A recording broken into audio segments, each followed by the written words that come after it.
the water's fine, homie, jump into the deep end. Sow it, you will reap it. We talking how to start it, how to grow it, how to keep it. Take a deep breath. You are now rocking with Founder. Yeah, so I want to start with, you have some interesting stories from cruise ship life. Tell us what it's like living on a cruise ship. I'm not sure, is this show X-rated or PG-rated? Like how Anything you rated? want. So it's like a Succession episode. Yeah. No, from a business perspective, it was really interesting at that age. I got on when I was just turning 21 and just like an ignorant kid that thought he knew the world, especially being an American, to get immediately thrown into a culture of, on average, 56 different nations were represented at once with the mix of employees that were on board. Number one, just like crash course in global perspective, just like how to interact with people, understanding nuance of psychology, like just understanding nuance of bodily behaviors, communications. But then I was in a sales role selling to Americans on the ship as well. So it was this really interesting dynamic of how do I communicate to my customer, but how do I also work cross-departmental to help me also sell to a different culture? Wow. So what happened? You were on there for what, 3 years? Is that right? On and off for 3 years. Yeah, the You way were the on a cruise ship contract. for 3 years. Yeah. Never left. No, the way the contracts work, you generally are on for like 6 to 8 months. That is nonstop. And you literally just turn around every 7 days, every 10 days, nonstop. But then you're off for a month or two. You're literally unemployed. And then they offer you a new contract, get on the next port, get on the next ship. So collectively, I was probably on for a little over 2 years out of the 3 years. Oh, did you ever get seasick? No, actually, I didn't. Surprisingly, and we went through some gnarly storms, and we even would go through norovirus would happen, and the CDC would come onto the boat, and as soon as we had some really low prevalency of it, there was like a yellow flag warning version of cruising where they wouldn't stop the ship, but they would make us all mask. They would close down all the food stations, and everything had to be hand served, and it turned into this really weird like zombie apocalypse style cruise, but we'd still cruise. Oh, so many places to go with this. What were you selling to the Americans on It this? was future cruising, so we literally would just book another cruise for them, or we had this open deposit product where they could place I think it was like $200 deposit on any future cruise in like the next 5 years. And then you got paid a commission.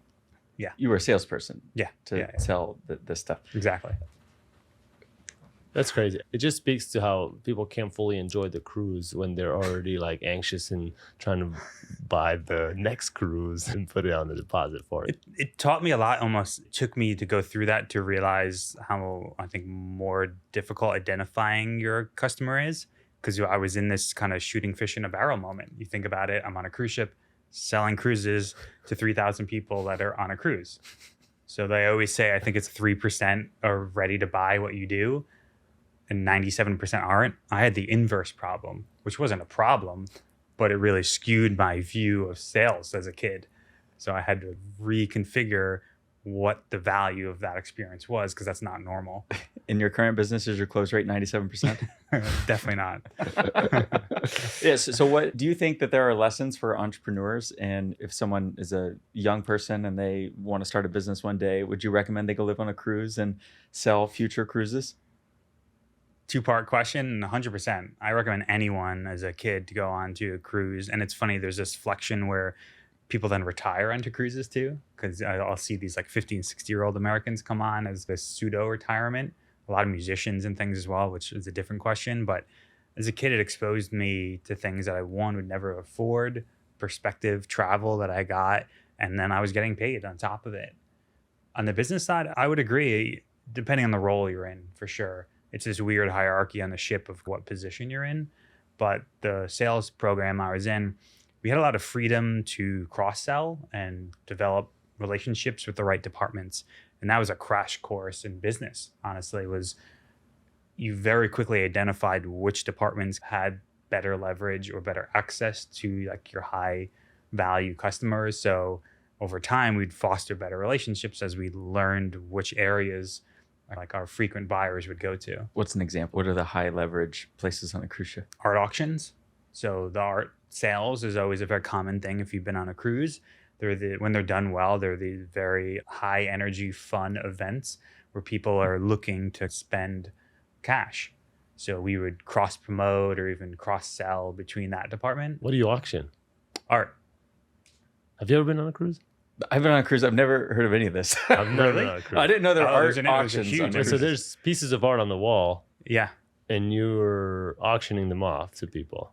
It wasn't Well, he's me. not. That was a department that we created a good relationship with. That was business learning as a young age of where are even the higher propensity buyers in terms of relationships. Because we would do stuff like I went and like cross sold on Lido Deck, and we were teaching like dance programs.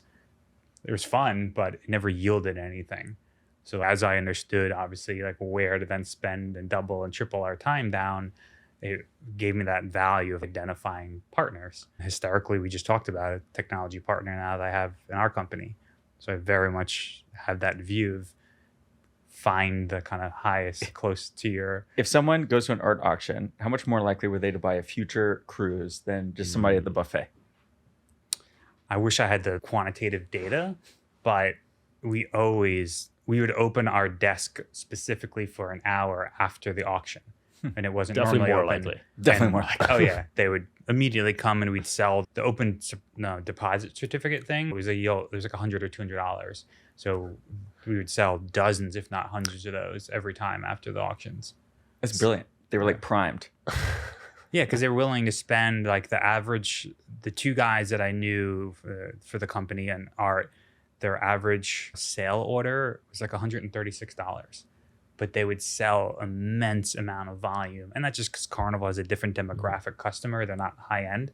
But they had this like little Winnie the Pooh etching that they would sell like 1,000 of them. It's the same, well, to different people. Different people. But How many people are on there's- a cruise? There can be upwards of like 5,000 guests. Wow, so 20% get a Winnie the Pooh sketch. Yeah. Is there like a gambling section of the casino? Yeah, Like, yeah. is There was there always a cas- casino on board. We never did much cross promotion with that Oh, yield. not? It was weird. I don't know why. I think there's more, maybe it's just like regulatory or even just personality. You got to think it's a floating town. So we had to really work the personality of who is the head of each department as well and just willing to work with us. Wow. So how'd you go from that to starting a business? Personal venture was my wife was offered a job in between contracts, actually at a wedding, which is a whole nother funny story and like a way to sell yourself. But that job was here in New York. And that Wait, was how do you sell yourself at a wedding? Actually, I'm really interested in that. my wife is just a really good networker. And she just genuinely has a personal interest in people and knows how to pull out their story.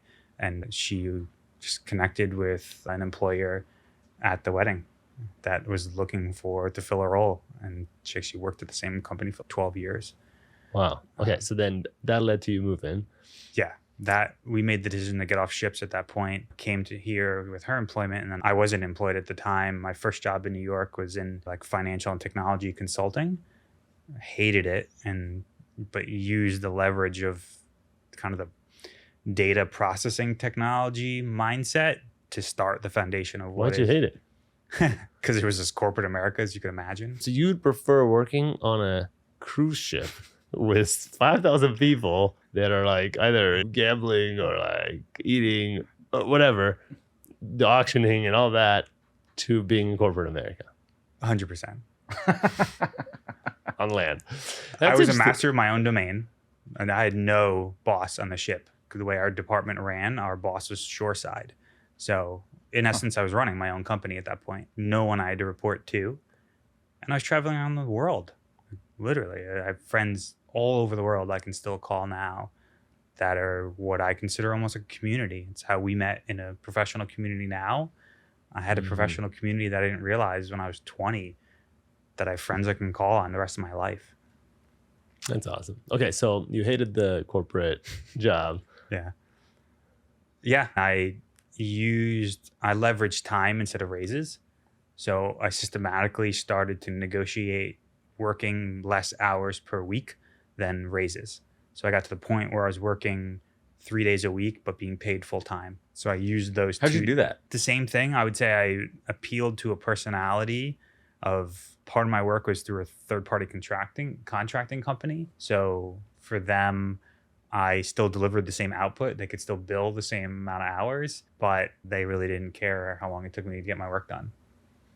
And then instead of me, I started at a meaningful rate. So I think they understood that I was being underpaid. And I just took a gamble and said, this is what I prefer. And you don't have to pay me more. And it worked. And I did that. So then what happened then? I started to teach myself. This was like 2011. So not like early internet, but I'd say less ubiquitous software at that point. So I started to teach myself web development, and I was building websites for like professional services communities, like doctors, lawyers, CPAs, architects, anything that wasn't e-commerce, and then selling those projects on the side until I made enough. That was that inflection point that I was making more doing that than I was in my full-time job, and then left my full-time job. That was iteration one of what is now the same company I run now. And then, so how do you used to run an agency, and I find that people who are good at building websites or good at a task or good at a skill find it difficult to scale into a business, right? Find it difficult to become a business and to have employees and manage those people and learn how to manage projects and all that. How did you manage that transition? It wasn't linear by any means. I wasn't particularly good at websites, but I think I was good at finding the lowest barrier entry of what needed to be done to drive an effect to the business. That's really what I was trying to zero in on. I was like, what was the thing I could do to prove that inquiry, customer, sale happened from whatever action I took? So I wouldn't even, there's still jokes. I'm actually colorblind, so there's jokes of first versions of websites I built. We took screenshots of them, and it's quite hysterical to look back at it. So I wasn't that particularly good, but I knew how to connect systems. And that's how I looked at billing systems. I looked at coding systems, and how do I either pull data or push data to them through the web experience. So can you be specific? Like, how does this look to a consumer, or how does this look if you're a marketing director or what have you?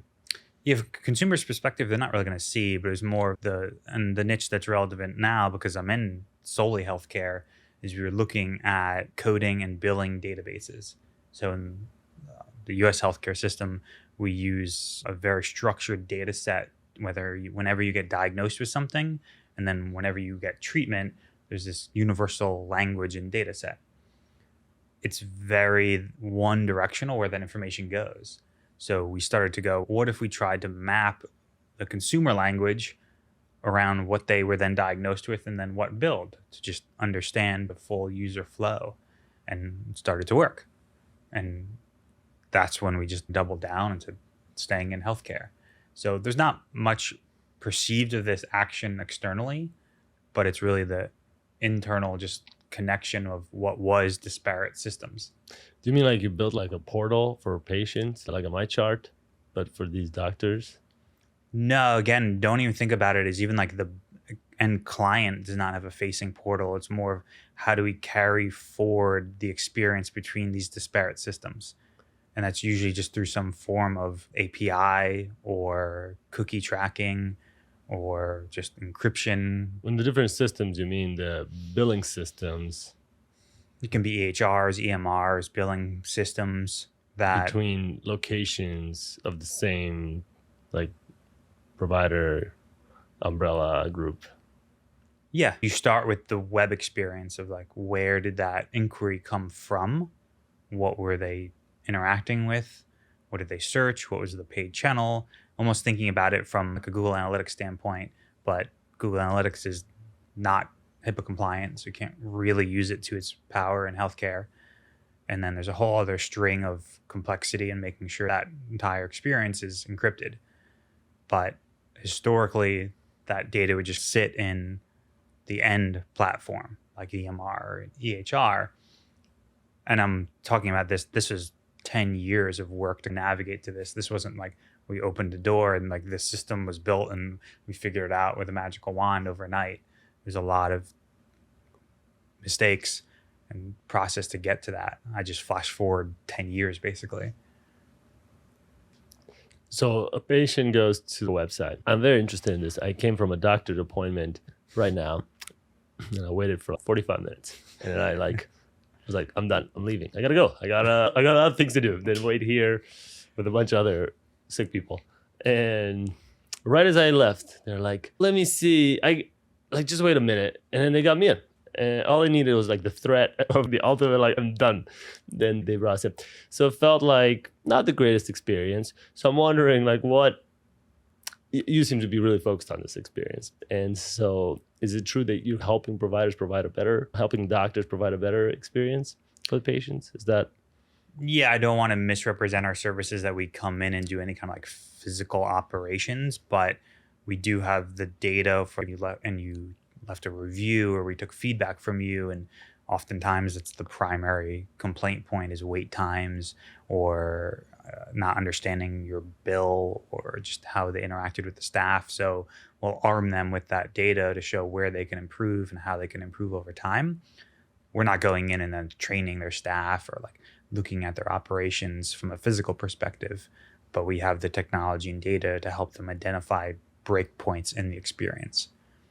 So your platform is, if I go to the website and book an appointment, that's your platform. Generally, our primary focus started out as a web development company.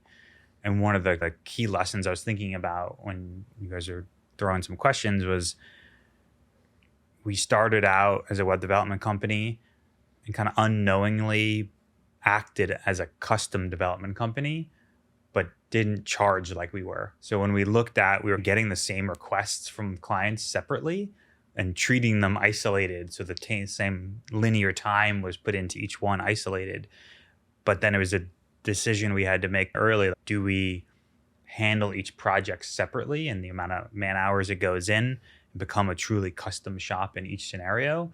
Or is there enough similarity between the requests that we can really make a product out of this and minimize the human hours? Is it safe to say that if you run an e-commerce company and you do $5 million a year selling shoes online, they have a great deal of understanding of where their customers come from, the return rate. They can rattle off their numbers. They know the numbers for yesterday. Is it safe to assume that if I'm a healthcare provider doing $5 million a year at the place downstairs, that they don't have that same insight? And that's what you're going after? Extremely, yeah. When you have these owner-operator businesses, and it's not unique to healthcare, but I think it's just exemplified in healthcare because doctors are trained to do one thing and one thing really well. But when you're the business owner and then the primary revenue driver in the business, it's really hard to step back and understand the inputs and outputs. And that happens very often in these smaller to mid-tier practices, is they just really don't understand where or how their business is growing. So we try and plug in our technology to help them make smarter decisions. Like what decision? Like what's an example of success case?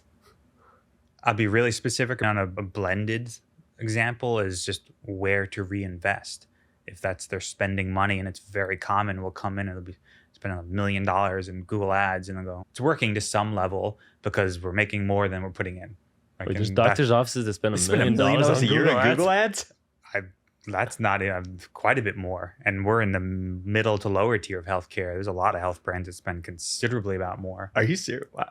They're bidding on like heart attack? Like what are they bidding on? I would imagine that's a bad keyword to bid on. That's a whole art and science in itself. The biggest, I think it fluctuates between 8 and 10% of all online search is healthcare related. Billions and billions of searches. For us, this is that connecting of systems. So if I know you go in, and I don't know what your problem was, so I don't want to make it assume, but like you had a sinus infection and they come in and like, oh, you really have turbinate hypertrophy. And you're like, I have no idea what that is, but sure, I trust you. And then it's going to require a septoplasty surgery. You're like, great, I have no idea what that is either, but I trust you. Those two words are how they code within the business of healthcare. So they understand universally how to get paid. So everyone's talking the same language. I think there's 65,000 codes or something at this point. We took one isolated example of one diagnosis, one condition, or one treatment, and mapped 17,000 variants of terms that someone came into from what they searched online to just show the disparity of difference of you as the consumer, what you're searching and suffering from, ultimately of what the business of healthcare calls it, codes it, and bills for it. So there's this massive exponential language difference. And that's how we're often bidding on the terms that we think are someone's intent for a particular type of care. That's really interesting. So somebody Googles, would you say, sinus infection, it may actually be a gateway into more profitable things because somebody thinks everything's a sinus infection, but it's actually other more valuable things to the healthcare system. Yeah, I mean, you can lead with profit for sure if that's the lens, but you more so hopefully that it's clinically correct, where someone that's looking up a sinus infection may really be a recurring, like chronic sinus infection and ultimately need some more invasive care. So if we can infer, okay, that person's maybe been through primary care numerous times, they've taken medications, and they need some secondary or tertiary care, they're probably looking for this specialist then. What percentage of the market do you think is like a ZocDoc equivalent? I guess here in New York, like I use ZocDoc for anything I need to book. Maybe that's unusual, but this $1 million a year is blowing my mind that like a primary care physician or like a group could spend that amount of money on Google ads. It's not like a single doctor spending that by any means, but some of our clients are like private equity backed or something like that, where if they're in 10 cities, you think on like a cost center basis, they're only spending $100,000 a year per location.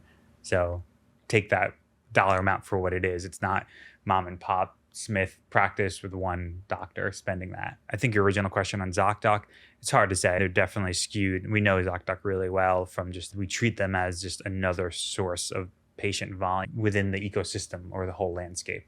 They're really good at driving patients and understanding their value within just like their funnel, but that's only a single percentage within the landscape of where everybody makes healthcare decisions. So they're good for very common things as well. If you're just doing a primary like annual exam where you know explicitly what you need. We work much deeper in like secondary and tertiary care where someone's gone through the healthcare system, they haven't found the right care they need, and they're looking for that hyper specialist. That's often really where we sink our teeth in. So do you help with SEO optimization for these practices? Yeah, that's a primary service. Our web development CMS system has that built in, but that's a primary thing that we talk about is this concept of authority, that the system itself coded around what we see as the best practices that algorithms are looking for, i.e. organic traffic. What's primary? So SEO is primary. What would be secondary? Two core competencies for us that from a sales perspective, we talk about it as authority and acquisition. So authority is organic traffic, like our web CMS technology. How do we continue to position our clients as an authority, not only with the consumer, but with the algorithms itself? I can digress in a really technical conversation if we wanted to, that the algorithms themselves have basically undemocratized the internet. If you talk about healthcare or finance, you're held to a higher standard to prove basically who's behind this website. So yeah, I don't mind being a little technical. Throw some chat GPT in the conversation. So why don't you, or do you use any sort of text generation sites like Jasper, Copy AI, or ChatGPT or others to generate text that's most optimized for traffic?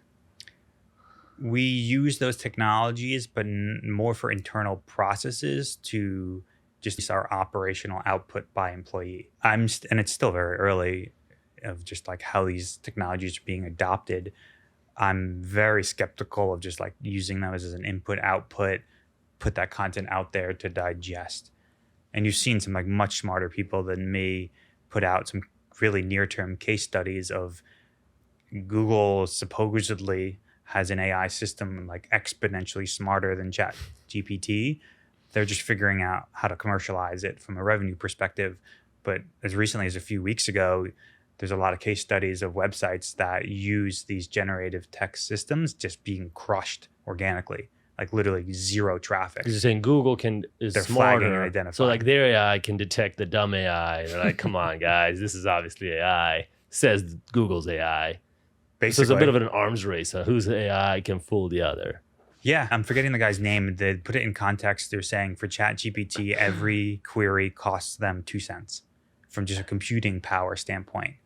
So think about the billions of queries, basically, if not a day, a week within Google. So if they underlying had the same technology, it would cost them, the estimator would cost them 4 times their annual revenue just to handle the computing power of putting Chat GPT into their search engine.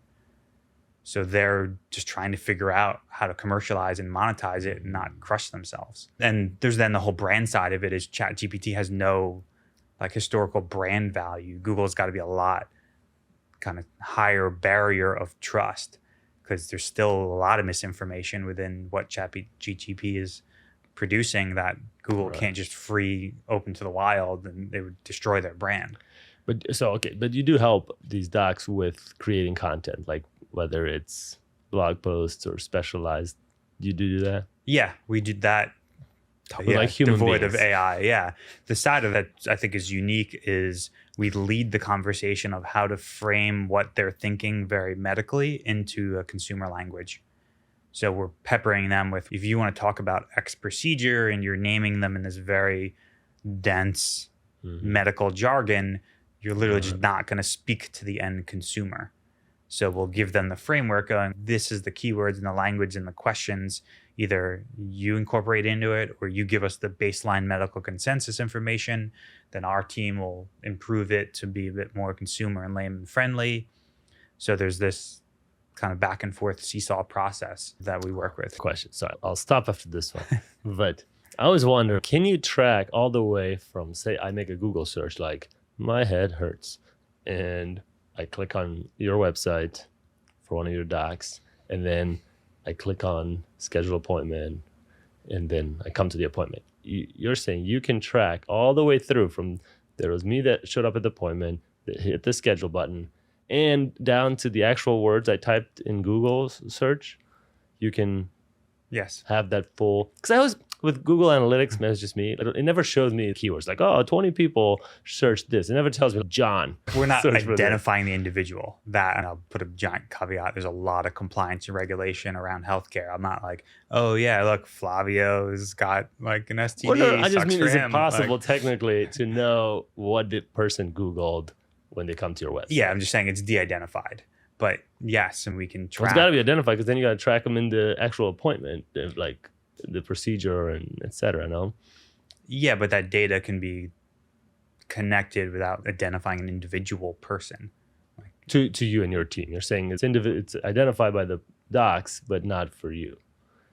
Yeah, we can go down a whole nother legal rabbit hole with like how BAAs work and what HIPAA compliance means, but I don't think that's too exciting. But the short answer is yes, and that's the idea is, can we start to understand when and where consumers make healthcare decisions online, and then when they came in, were they clinically relevant? Were they geographically relevant? Were they financially relevant? Check. Okay, match back that inquiry actually made sense for that business. Let's shift gears to where do you see the future, not just ChatGPT? I know it's so sexy for everybody to think that ChatGPT is going to change the world. I think this is the equivalent of in 2016, everybody said we would be in self-driving cars by today. And obviously it's not true. We're not even that much closer than we were in 2016. So while it is fun and sexy, I think that ChatGPT is going to take all of our, where do you see let's call it the health tech industry going, and the advertising side of it? I'm still blown away by that Google AdWords number. But where do you see those things going in the next 5 to 10 years? Let's call it 5 years. Yeah, I think more verticalization for sure. And then just connection of systems. I think, like I was almost alluding to beginning, like individual technologies have become pseudo ubiquitous, but how you strategize them and then how you connect them to your business is a much more high level conceptual value.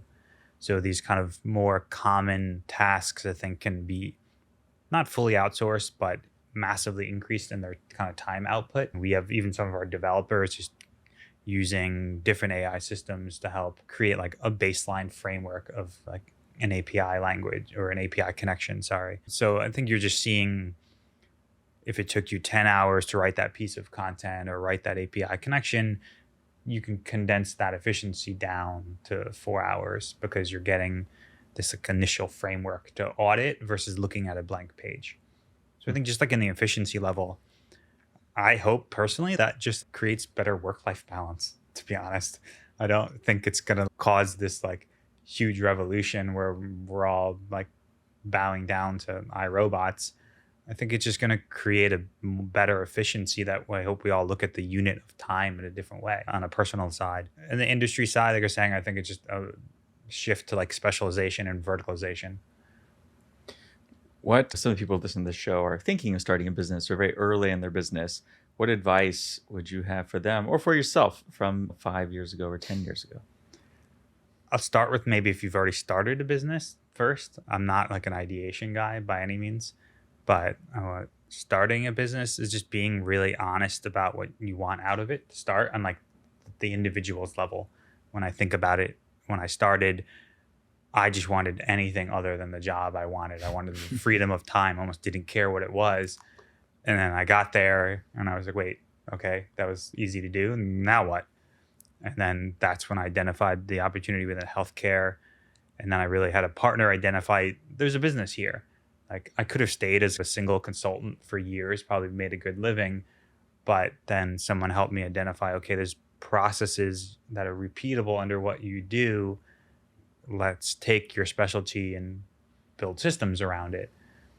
And it took my thick-headedness to get bumped into a couple of times that I think if I just really sat down and thought about it, I would have understood that is what I wanted. There was an opportunity there to even build a better system for me to own and control my time as well. I thought too small and too linear of just my minutes as what time could be. Like it. I like it. How can someone find you? Or what asks do you have, if any, of the audience? I don't know specific tasks, but they can find me. I'm pretty active on LinkedIn, trying to be around this healthcare, MarTech cross section of community, and then the company Tidal Health Group on LinkedIn as well. Those are our biggest areas. But I'm always happy to talk to any entrepreneur really, but especially if you're in the digital marketing and healthcare space, to reach out to me individually. I love it. Awesome. Thanks for joining us today. Thank you for rocking with the homies. Taylor, Trusty, and Flaviu. Seize the day, own it. Until next time, hold it down, hold it down. Hey.